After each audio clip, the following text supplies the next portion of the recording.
Hey Gators and sports fans, get all your Gator talk, news, analysis, and opinions on the Pod Up with Matthews in the Morning podcast. Find us on your favorite podcast platform or watch us on Facebook Live between 8 a.m. and 9 a.m. every weekday.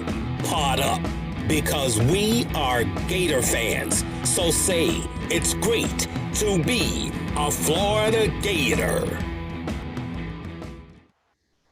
Good morning, folks, and welcome to a Tuesday edition of Pod Up with Matthews in the Morning from the Crime Prevention Security System Studios. Large enough to serve you, small enough to care. It's a Tuesday edition, and we hope to have Buddy Martin join us here shortly. Second portion of the show today, we're going to have former Gator coach, longtime assistant of Coach Steve Spurrier, Carl Franks, joining us as well.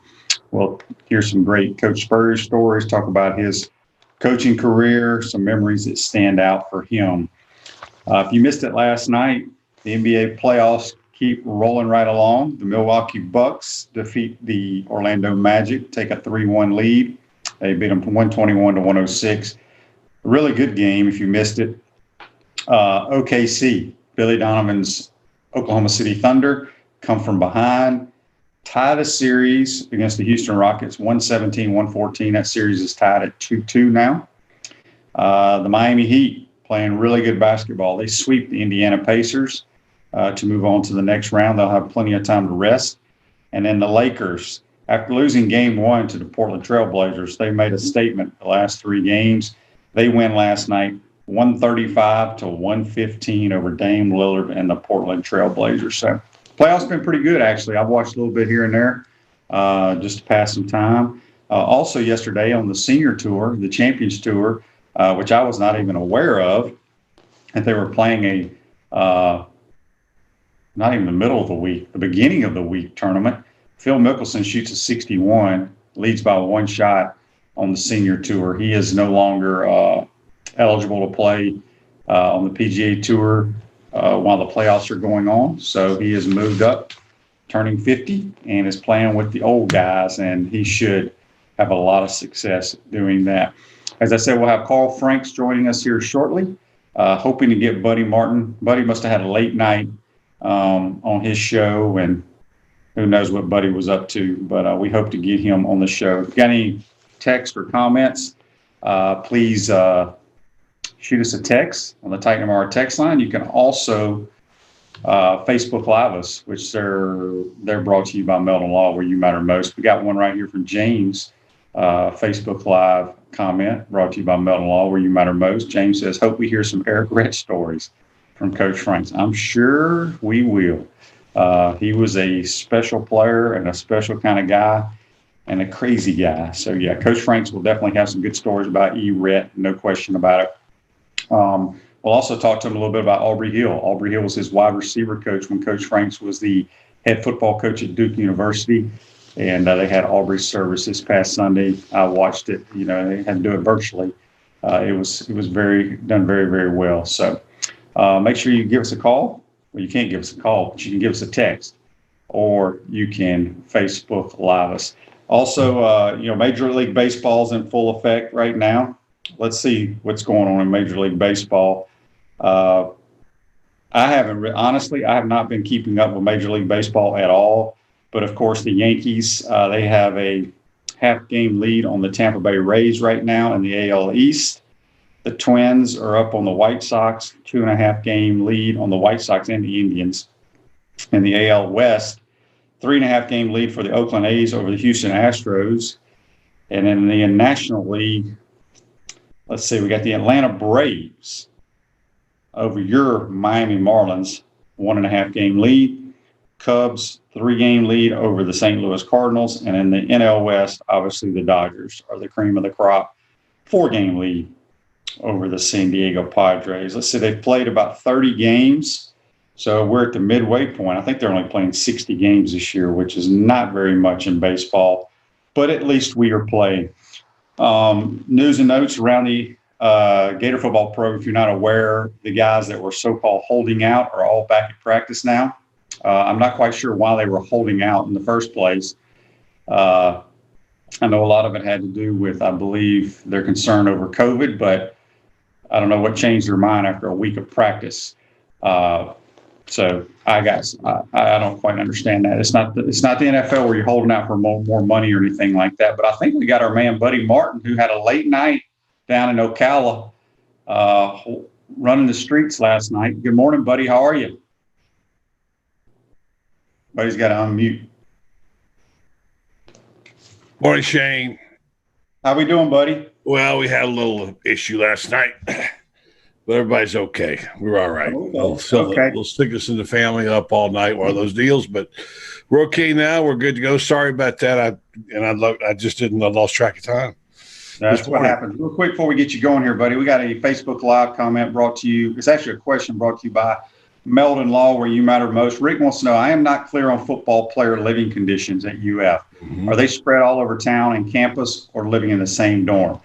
Rick, here's how it works. If you're a freshman, you are required to live in a, quote, dorm.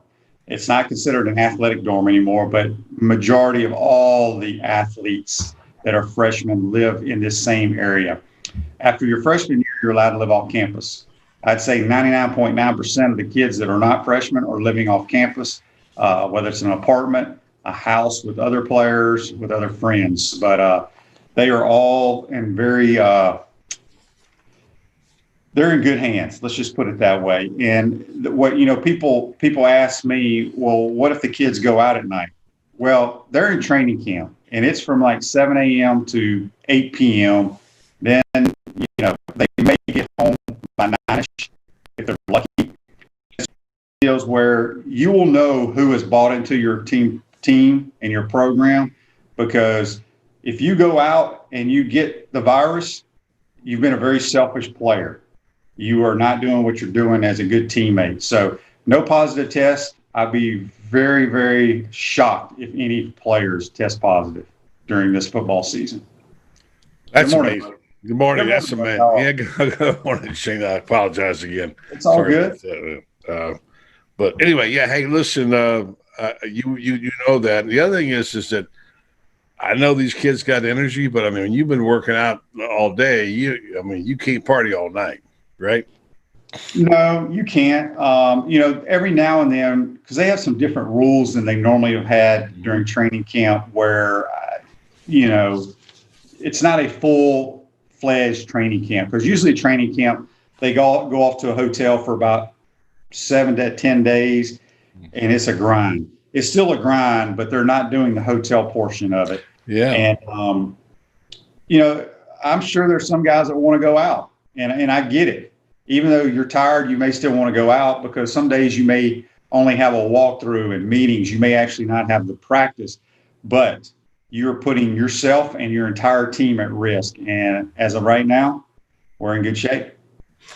Yeah, there was a group of it came down to Lake Ware here in Marion County to a place called Johnson's Beach. I won't mention any names. Who had out together day. And I get it. They're going to go out, and they need to go out. They're not going to sit in the dorm all day. But I thought what was really fascinating, back to your point about where people are living, is there's a lot of discussion going on right now about the return to the athletic dorm. Uh-huh. Remember, you heard about Yon Hall. You didn't get any Yon Hall. You didn't. I had Yon Hall all 5 years, buddy. Oh, you did? I thought you got there to the end. So you had, all right, well, good. You can be the expert. But I've heard good and bad about it. And now people look at that saying, that's really the model they need to have now again, to have the team together. What's your take on Yon Hall? What was it like? And would you recommend it? Yes, I would. I think that's what's ruined college athletics, not having athletic dorms, because that's where you bond together. Not only just football players, but you're talking every sport. Football was like the second and third floor, and the fourth floor was like basketball, baseball. Then you went tennis and golf on up. It's so convenient. I mean, literally, you walk down a flight of stairs, you're at the academic center, the student life at that time. You walk down another flight of stairs, you're in the cafeteria. You walk down another flight of stairs and take a right and walk about 100 yards, you're in the locker room. So it was extremely convenient. Now, it was a dump. They could have made it a little bit nicer, but it was a dump, but it was extremely convenient. But it was crazy stuff happened in there. I ain't gonna kid you, buddy. It was crazy. You had all walks of life. You had you had country music blaring one end. You had rap music. You had Christian music. I mean, it would be blaring everywhere. But it was great because you lived together. You learned about one another. Let me tell you something. If you lived in Yon Hall, there ain't no racism in Yon Hall. I can promise you that. Yeah, and that's a great lesson. And that's one thing for it. I was reading a piece about Bear Bryant Hall. They were not the first, but they were one of the biggest, most famous. And of course, they were winning. Everybody wanted to do what Bear did back then, but they had they definitely had a little bit of an edge there, having their team together. Now, in this particular environment, we're not talking just about the culture. We're talking about the health. And if you're going to have a quote unquote, you can't have a bubble, but a semi-bubble, if you're going to have one, then you need to have an athletic dorm again. Do you think they'll ever have one? I don't think so, because the NCAA got rid of it. I mean, I guess we'll have to wait and see how far this virus goes, how long it lasts. But like I said, I'm all in favor of it. I never lived off campus one time in my entire 5-year career. Really? Never did? No. So I lived in Yon Hall. And like I said, it was not great, but it was so convenient. You didn't have to worry about hardly anything. But, I wish they had Yon Hall. It would be an easy way for them to do a legitimate bubble. Mm-hmm. And I just think, kids are still going to go do stuff. I know kids are still going to go play golf when they have some time off. They're going to go to the lake or whatever, go fishing, whatever it may be. They just have to be careful because their season and some of their teammates' seasons are at risk.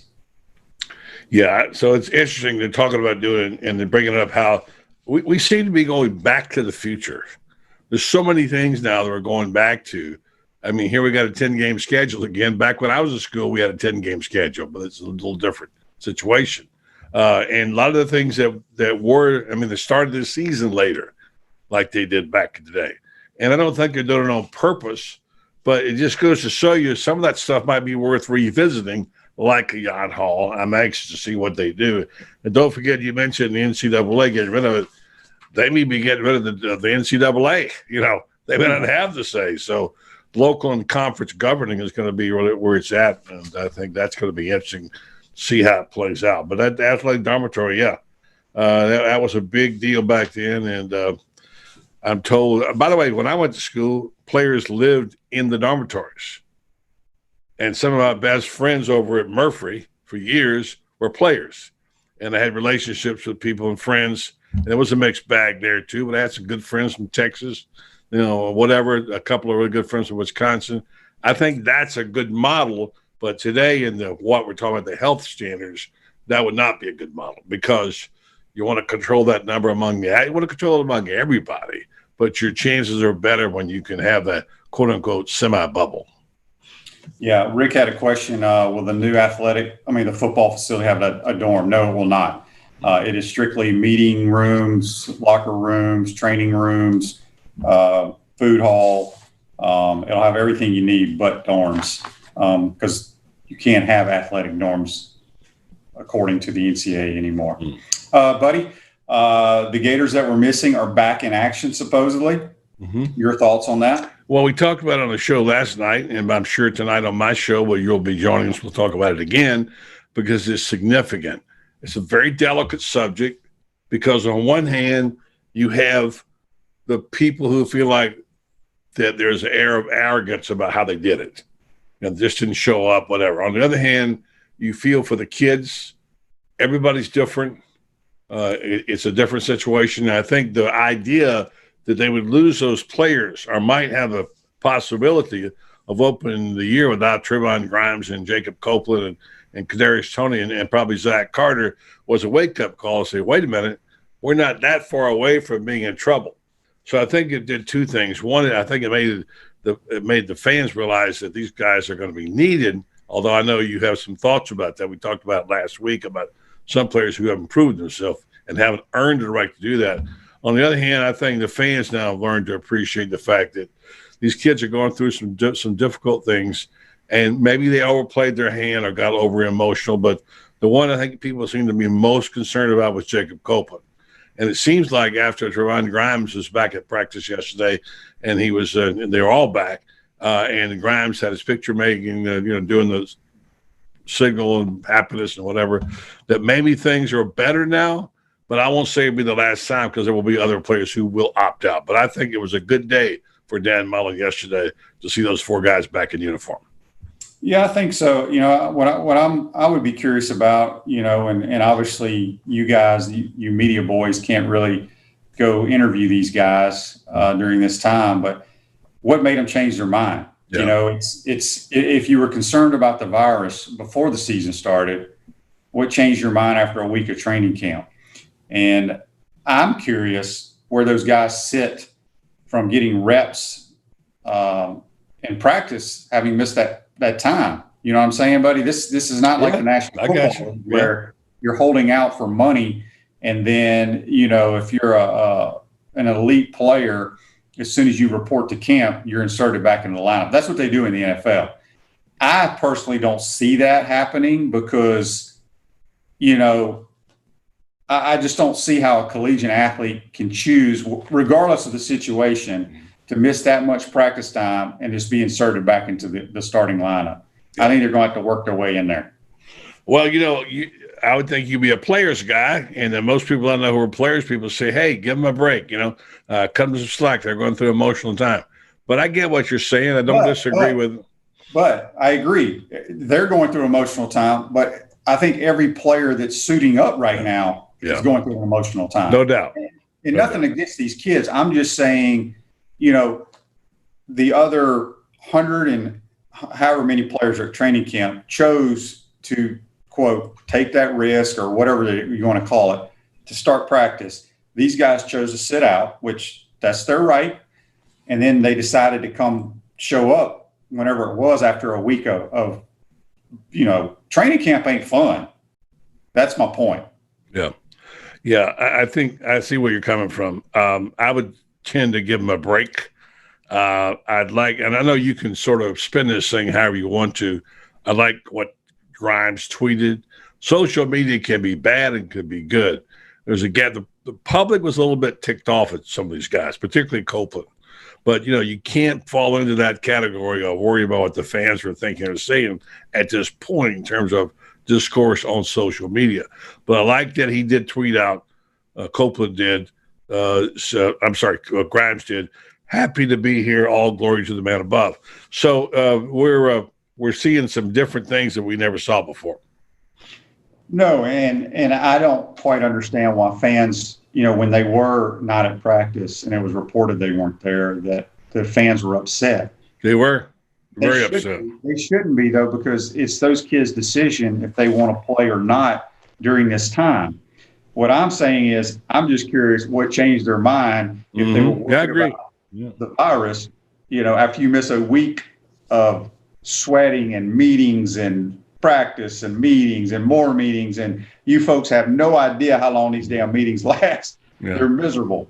Now they're back at practice. So regardless, it's good for the Gators. I'd be curious what changed their mind. I think fear changes and does a lot of things to your head. And they got fearful. And maybe in some play, I'm not going to sit here and try to play psychologist, but just say that maybe one or two of them overestimated their own power and value to the team. And maybe that was a wake-up call there too. We're going to play this season without you if you're not here. And sometimes it'll make you shape up a little. When you realize that you're not indispensable, that changes your life and makes you a lot better. So refresh your vehicle and your brand with a vehicle wrap from Wrap Spot. August is your lucky month at Wrap Spot.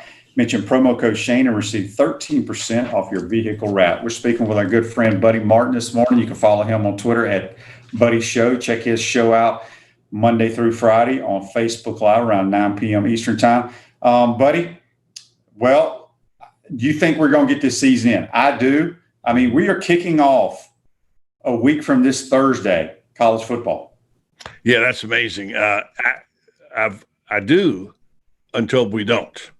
And I think if we take it, football is always one play at a time and golf one shot at a time, and this is really an hour or a day at a time. We're through a week and a day, right?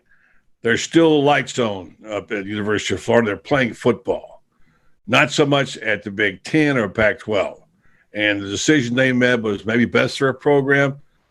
But again, I have a good feeling about it right now. But I have the right to change my mind in 48 hours, depending. I think, and I go back to the wisdom of Dr. Pete Indelicato, who said it on your show, who said it on my show. There's no way we're going to have zero virus. It's not happening. We don't even know how long we're going to have it, how many years we're going to have it. There's going to be a number in there, whether it's 2% in Tuscaloosa or 0% or 1%. You've got to have to manage that as part of what you do. The question is, can you manage it and can you continue to play? And I think the resiliency of those programs will factor in. And I'm thinking right now, they're going to do this thing. I think they're going to be a season. No, I definitely do. And I think the national media or people who are not involved with the football programs, when you see these parties or whatever, we saw them on Twitter from that up in Tuscaloosa and this, that, and the other up in Chapel Hill. What the student body does, buddy, has nothing to do with football games on Saturday. Because the student body is, if they can all be infected, it has nothing to do with the football team. Because, like I said, the football team, they're going to be tested 2 or 3 times a week.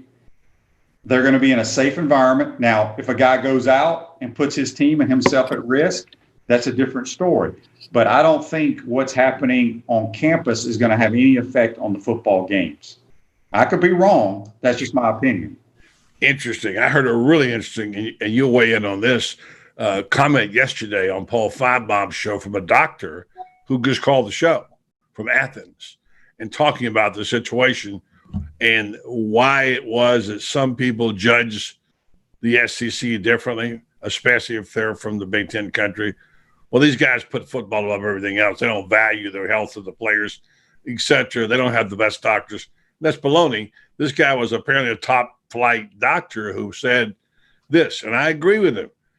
If you take a certain group of doctors, I don't care if it's Pac-12, Big Ten, whatever, and you said, forget the virus, some of them will say, you shouldn't be playing football. It's too dangerous, and the CTE issues, and you shouldn't be playing football. So you mix the COVID in on top of that. Now it's a whole different thing. So you got to remember there's that element. There's a disparaging view. There's the difference in the views of the doctors. They can't agree on very much. Right. The ones that the SEC's listening to, they have a different view of it. And I'd love to go back to Dr. Pete. Whatever that number is, can you handle it and can you manage it? And that's the team that will emerge victorious in the SEC. Yeah, and the best thing I've heard through all this is when a high school coach, I think he was in the state of Pennsylvania, was talking to their governor or something, and he had a great speech, and he basically said, anytime you walk out on that football field, you're putting yourself at risk. That's why they have an ambulance sitting down on the track. Yeah.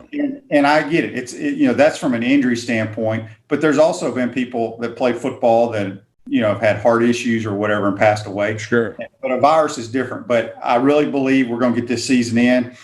These doctors, these SEC schools are on top of things. No question about it. Last thing, buddy, we got a text here on the Titan MR text line. He wants to know, doesn't tell us who it is. He wants to know, will the Gators find a consistent backfield option this year? Well, I think they got one. I mean, what's Lingard? I mean, he's supposed to be a heck of a player. I mean, I think they're okay. I think they Pierce. I mean, they've got some running backs. What they got to have is a better offensive line, and they've got that. If you listen to Dan Mullen, they like their progression. They got some. I think they got it back. What do you want, Bronco Nagurski? I mean, come on. I think they got good backs. The idea that they don't have backs, that's a myth. Hey, by the way, I know we're out of time, but man, what a weekend for Dustin Johnson. Oh, lights out. Kind of reminded me of you, Shane, when you were playing well. Absolutely. I mean, he made that PGA Tour playoff event look like the damn Bob Hope Invitation. He did. I mean, it was ridiculous. Don't say that. My friend used to run that tournament. Yeah, I know. Of course. And they played 5 rounds. I'll be on your show tonight. Yep. We got to get to Coach Carl Franks. Carl Franks, listen, you know what Carl Franks was? He got hired at Florida. Why? He was cheap and he was available. Keep it available. That's what Coach Spurrier told him. I know. I love Carl Franks. Give him my regards. And by the way, not too shabby. Phil Mickelson shoots an old 61 on his first round in the signature. Absolutely. Buddy, we appreciate you. Hope everyone's safe, man. We'll talk to you tonight. Thank you, Shane. Talk to you. Hi, Carl. That's Buddy Martin. Join us on the Titan MR hotline at Center State Bank. We put business first. We're the largest community bank in the state of Florida. And understand that small businesses need a community business partner that they can rely on. Center State has 5 convenient Alachua County locations to serve you better. Center State Bank, member FDIC. First time out of the program here. When we come back, we'll be joined by Coach Carl Franks talking about Gator football. You're watching and listening to Pot Up with Matthews in the Morning from the Crime Prevention Security System Studios. We'll be right back. Hey Gators, this is Coach Steve Spurrier. Pot Up with Matthews in the Morning. We'll be right back after this commercial break. We want to take this moment to thank all our sponsors who keep the show going and pay the bills. Our gridiron sponsors are Crime Prevention Security Systems, large enough to serve you, small enough to care. Titan MRI, Gainesville's only locally owned and operated MRI facility. Area Rug Masters, your number one choice in Gainesville for all your area rug cleaning services. Meldon Law, where you matter most. Peachland Dental, Gator Nation's first choice for dentistry in Port Charlotte. Our touchdown sponsors are Campus USA Credit Union, Celebration Point Town Center, The Digital Mortgage Guy, Adams Ribs, Gator Dominoes, Celebrate Primary Care, Center State Bank, Gator Bait Media, Davis Gainesville Chevrolet, Miapa Latin Cafe, Gators Dockside, Okido America Martial Arts and After School, Doreen Weeby Realtor, Caldwell Banker MM Parish, Radware, Style Cuts, Wrap Spot, Ironwood Golf Course, TB Financial, Chris Doring Mortgage, Meadowbrook Golf Course, Darshakow Insurance, Pomodoro Cafe, MB Listings, Big Mills Cheesesteaks, Cornerstone Financial Group, McDonald's of Gainesville, My IT Master, 84 Lumber, Tropical Smoothie Cafe, Chick-fil-A on Archer Road, Aver and Smith, Personal Injury Attorneys, Orange Theory Fitness, and Gainesville Neon and Signs. If you are interested in promoting your business on the show, you can visit our website, potupwithshane.com, and click the Advertise button or call Freddie at 352-284-3733. Again, thank you for all the great businesses that support the show. Please remember, if you like what we are doing here, thank our sponsors and support the businesses that support us. Welcome back to this Tuesday edition of Pot Up with Matthews in the Morning from the Crime Prevention Security System Studios. Celebration Point's where the Gators come to celebrate with premium brands like Bass Pro Shop, Tommy Hilfiger, Hotel Indigo, Nike, Medici's, Regal Cinemas, and coming soon, the HBC's new restaurant, Spurrier's Gridiron Grill and Visor's Rooftop Bar. We will see you at Celebration Point where the Gators come to celebrate. We're going to go now to a guy who did a lot of celebrating with the HBC, old running back coach, Carl Franks. Good morning, Coach. How are you? Morning, Shane. How you doing? Doing great. Can you believe the head ball coach has got a restaurant coming into town? That's pretty impressive. That's a bold move going into the restaurant business. Yeah, no doubt about it. But Coach, let's go back. We're going to talk about your coaching career. I want to talk about your playing days first. You went to Duke University. You were a big bruising running back. Played a little bit of tight end as well. What made you choose to go be a Blue Devil?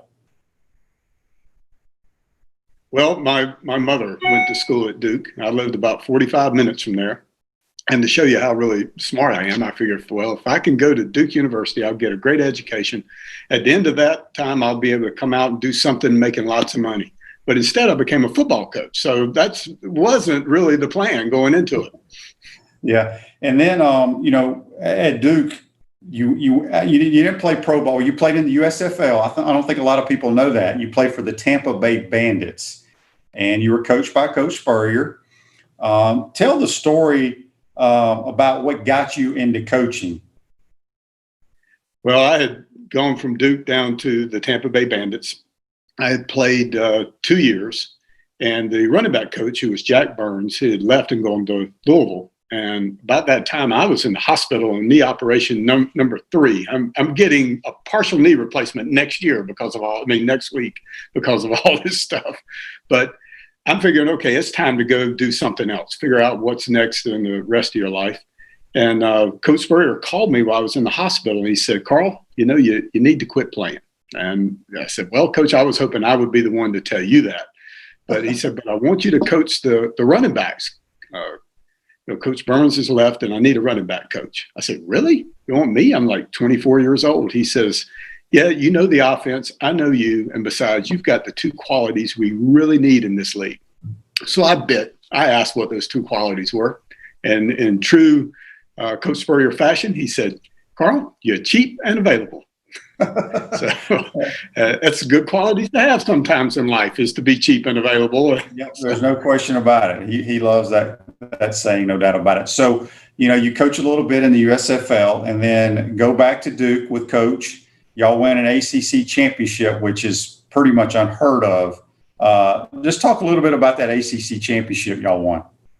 Well, we had gotten beat by Virginia in Charlottesville, and Virginia never punted. I think it was like game 2 or 3 of the season.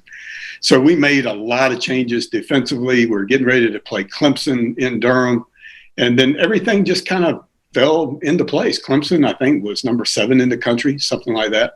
Their offense had more their defense had more turnovers than their offense that day. We threw them 2 interceptions, which they fumbled back to us for first downs. So everything just kind of fell into place. We ran the table the rest of the year, and we're able to get a share of the ACC championship with Virginia. Virginia and us, you had ties back then. But it was a tremendous year for Duke, certainly for all the Duke alumni and those players. We go back for different reunions and get a chance to see those guys. But it was a very, very special year for Duke football. So Coach Spurrier, y'all win the ACC, and then he ends up being the head football coach at Florida. What was it like? I mean, did he have like a staff meeting and say, "I'm taking the job, everybody's going with me," or did he meet with y'all individually and say, "Coach, you're still cheap and available, I'm going to take you to Florida"? He made a call. I don't know how he did everybody else. We didn't have a staff meeting, and he says, whoever wants to go with me. He called on the phone and said, "Are you going to stay at Duke, or would you like to come down to Gainesville?" He said, if you're coming to Gainesville, the plane is leaving at whatever time, and you need to be at a certain FBO to get on the plane and go. So I showed up. It was time for me to go. And so y'all get down here, and obviously you were here 12 years with him, won a lot of championships, the national title in '96. Just talk a little bit about what it was what was the difference like coaching the Duke football team and then walking into an SEC caliber roster? Was there a big difference in the athletes? Oh, there's a huge difference in overall.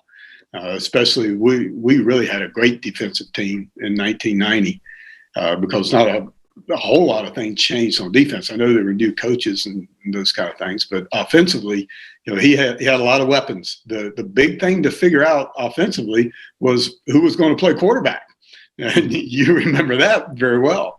But yeah, overall, we had tremendous athletes across the board, and even had a lot of depth. That was the biggest difference. Yeah, you're our first year in 1990. We had Willie McClendon, Dexter McNabb, that whole crew. When we had an opportunity for Emmett to stay. Emmett decided to go pro. Did you ever have a conversation with him and have a sit down and just say, "This is what our offense is about. Yeah, we're going to throw it around, but we're also going to run it"?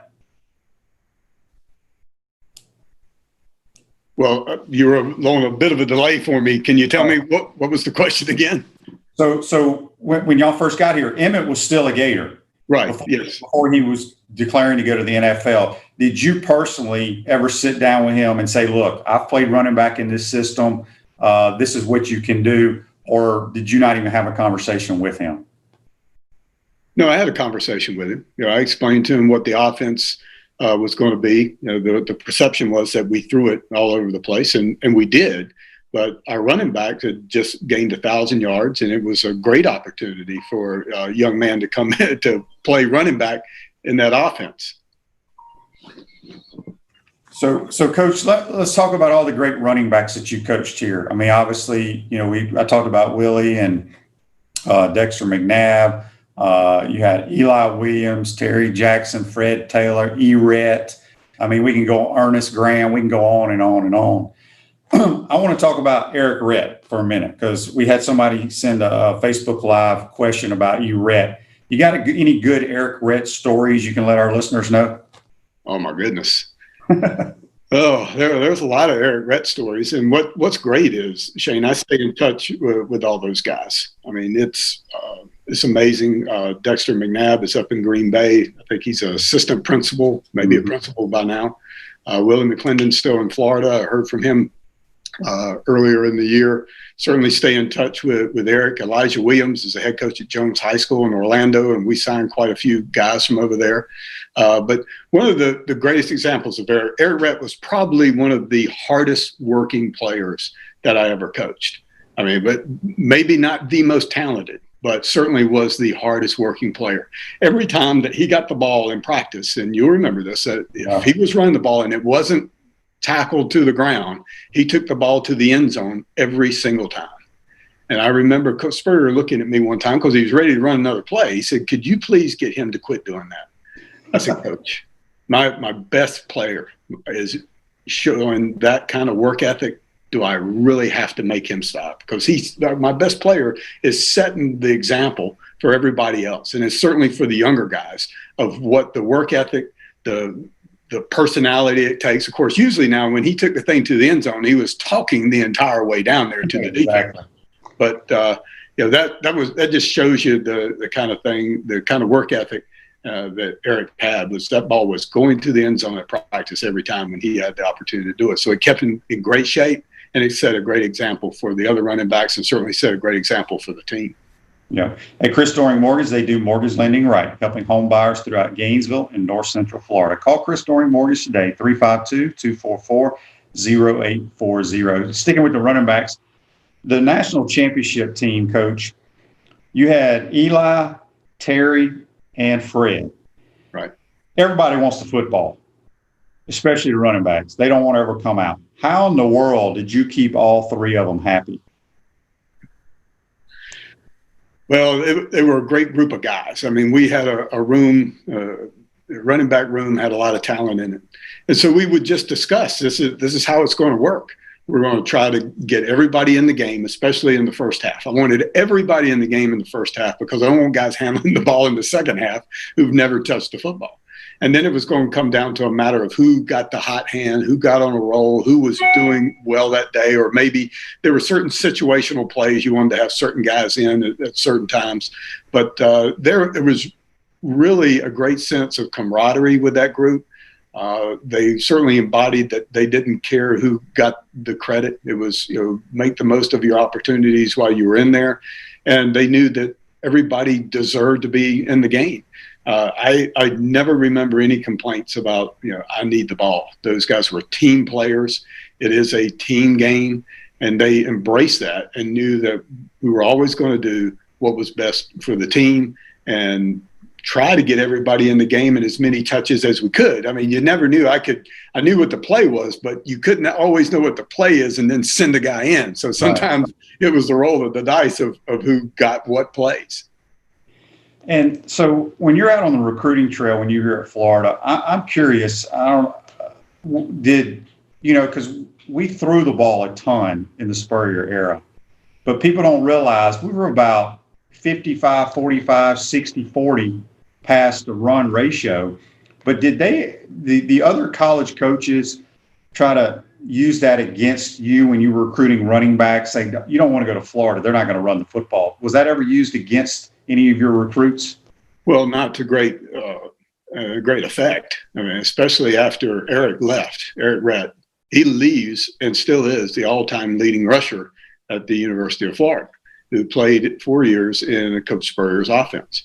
So there wasn't a lot of factual statistics to back up the claim that a running back was not going to have the opportunity to get the ball out.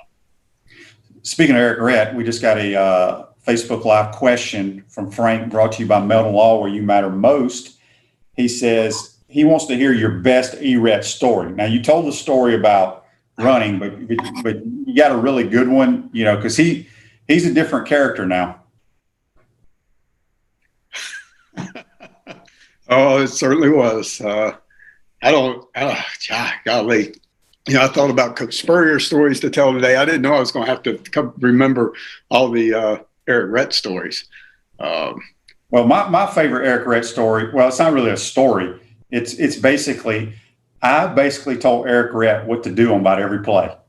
Because, he kind of knew what to do, but he wasn't real sure. But I just made sure he knew what to do, because you knew he was going to go 100 miles an hour no matter what.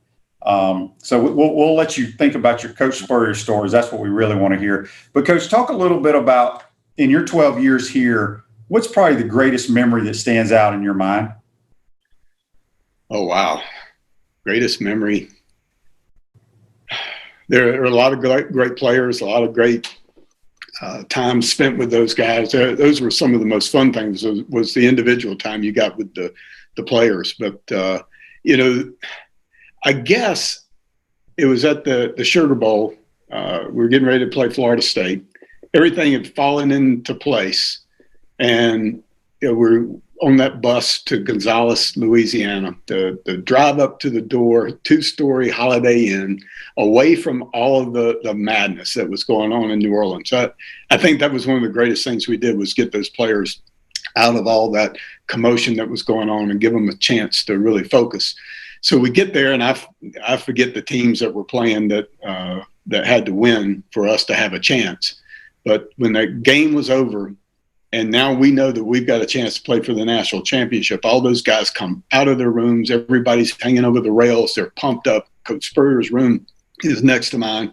I walked down there. We're getting ready to go to dinner that night. And at that point, I said, we've got this game won. We just obtained the emotional edge at this point in time. And that's a great memory, because I felt really strongly and very confidently, like our team did, that now we've got a chance to go win it all. And you don't get a lot of opportunities to do that. So that more so than any certain plays or meetings or practices, that's a great memory. Yeah, no doubt about it. When you say, I don't want to put you on the spot here, but I'll give you my opinion. Out of all the running backs that you coached at Florida, is Fred Taylor the most talented one? Yes, easily he's the most talented. They might have a good-natured argument for the other guys for themselves, but as far as the speed, the power, the size, Fred was easily the most athletically talented player. Yeah, and obviously you followed him as a professional. He should be in the NFL Hall of Fame in most people's opinion, mine included. But I think because he played for the Jaguars, it's being held against him. But do you think he's an NFL Hall of Famer? Oh, I certainly think so. I don't know how they figure out to judge all those things by statistics, but I certainly think he was. I remember on his pro day, there's some scouts. They were all curious about what he would run, and I said, I tell you what, I'll bet you right now any amount of money you want to bet that he can run sub 4.4 on your watch today. And I won a little cash that day. So, Coach, after Florida, you go back to your alma mater. You're the head coach at Duke for a couple of years. Things didn't work out there, but you took Aubrey Hill with you as your wide receiver coach. We all know about Aubrey's passing. I'll tell you what, that's tough to discuss. Aubrey, they just had the funeral Sunday. Yeah. And, when I went, you put together a staff and you try to find the best guys that you can that have the qualities that you're looking for at each position. It's a complicated formula to try to put all that staff together. But as I said in my video that I did for Aubrey's memorial service, was I needed Aubrey Hill on my staff. He had played for us. You'd watched his just how hard he worked. He was elected captain in '94. It tells you a lot about what his teammates think about him, what great work ethic that Aubrey had, great personality, big smile. He did great recruiting. I knew Aubrey was going to go a long ways in the profession, and he certainly has. But it was a great service. A lot of his teammates got a chance to speak and share a lot of their memories with him, like I did, Coach Spurrier did, the other head coaches that he had worked for. Aubrey was a special young man, and it was quite a shock to all of us. I mean, in fact, I talked to Coach Spurrier last weekend when I got the email from Pizza Bill Feinberg, who gets a lot of information out to guys, that Aubrey had passed away. I mean, I was stunned. I had no idea. And the reason is that Aubrey didn't want to make anything public about his fight with blood cancer or leukemia at that time. We had the pandemic going on. You know, players got a lot of stuff going on in their mind. They're nervous about whether they're going to play and how their world is going to change. And Aubrey just didn't feel like it was appropriate for them to have to worry about him. And his wife, Shania, spoke to that at the funeral, and really shows you what kind of caring person that Aubrey was. So it's very sad to lose somebody at that young of age, especially somebody that probably my biggest claim to fame as a head coach is that I gave Aubrey Hill his first job. So it was neat to watch him go on and really achieve a lot in the coaching profession and do it with a lot of class and a lot of style. Yeah, he was a good one, no doubt about it. And you guys did a tremendous job at his service, no question about it. So, Coach, you go coach a couple of years at the University of South Florida, and then you've been at Bethune-Cookman for about 7 or 8 years now. Tell us, at a historical black college, just how much different is it from you coaching, at Florida, at Duke and South Florida, and then going to Bethune and coaching? What's the biggest difference? Well, as far as coaching, there is no difference. All right? You're coaching athletes. Your job is to try to help them as they come in, mature, learn an offense, get their education. But their athletes, all of them don't change a lot. I mean, from one level to another, there's a little bit of difference in depth and overall athletic ability. But as far as coaching guys, there's not a lot of difference. I wound up over here. I was at South Florida for 9 years with Jim Levitt and Skip Holtz. When Willie Taggart came in, he brought his own staff in. And a guy that had worked for me, Jim Pry, who worked for me at Duke, was at Bethune. And he said, "Hey, you want to come over here and coach the running backs?"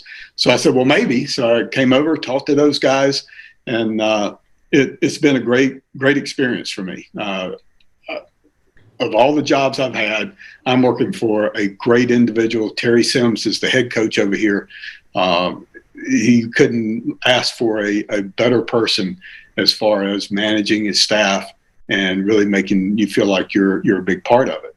But I enjoy coaching. That's why I keep doing it. I enjoy living in Florida. Not that I ever wouldn't go anywhere else, but I'm trying to stay here as best I can. Get to play golf at Country Club of Orlando quite a bit. So it's not a bad deal. Not a bad deal at all. So I got to ask you this. Like you said, you've been at Bethune for a while, but your first year at Bethune, did you try to sneak out of the locker room pregame to go watch the band, or at halftime to check the band out?